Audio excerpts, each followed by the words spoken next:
While most want some form of gun control passed, they are not unanimous, however.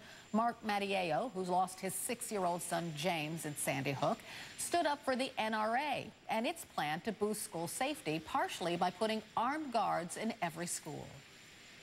I think politics needs to sort of be set aside here, and I hope this doesn't, lead to name calling, but rather this is recommendations for solutions, real solutions that will make our kids safer.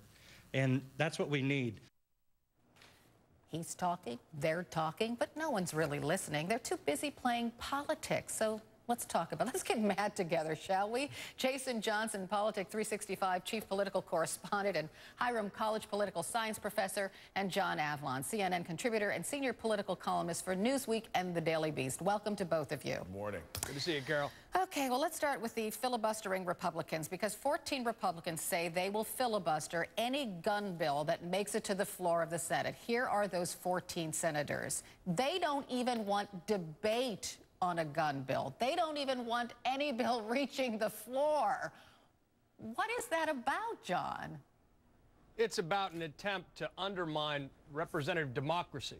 You got a vast majority of Americans who support the modest proposals in the proposed gun bill. Already, the really controversial stuff, like an assault weapons ban, has been removed. John McCain has called this out. Rudy Giuliani has called this out. Because why not have a debate? Why not have a vote? If the vast majority of Americans, we're not talking narrow 54, 46, we're talking 80, 90% of Americans say universal background checks is a good common sense idea. Why not have a vote? Why not have a debate? An attempt to block that shows a certain degree of contempt for the opinions of the vast majority of Americans on this front. But not contempt for their constituents, right, Jason? Because for their constituents, they don't want any gun bill going to the floor of the Senate. So maybe they're proud that Mitch McConnell is now threatening to filibuster. I have a different word. I don't think it's contempt. I think it's cowardice.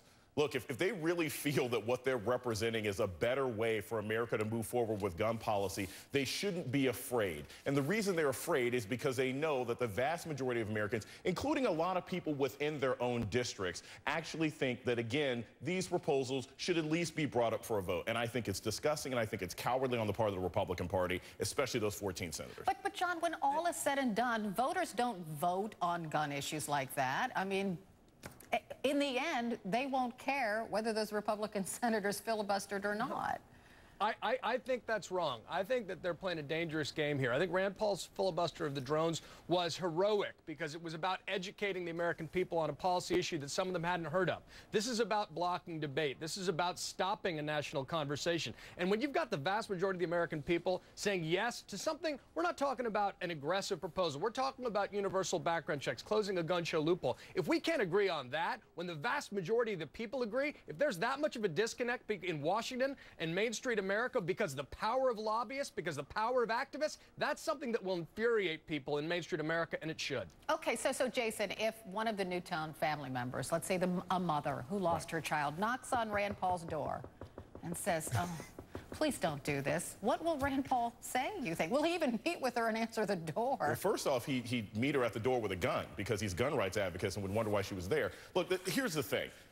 I don't think that this is really about gun policy anymore. I think this is about certain Republicans wanting to block a domestic policy victory for Barack Obama. That's what I think the problem is. Because, forget the Sandy Hook families. Gabrielle Giffords, I mean, a member of their own congressional family was shot a couple years ago. If that didn't move these people, it clearly, to me, is not an example of ideology. It's just resistance and cowardice. We'll see what happens, Jason. I got to end it here. Jason Johnson, John Avlon, many thanks to both of you. Thank you.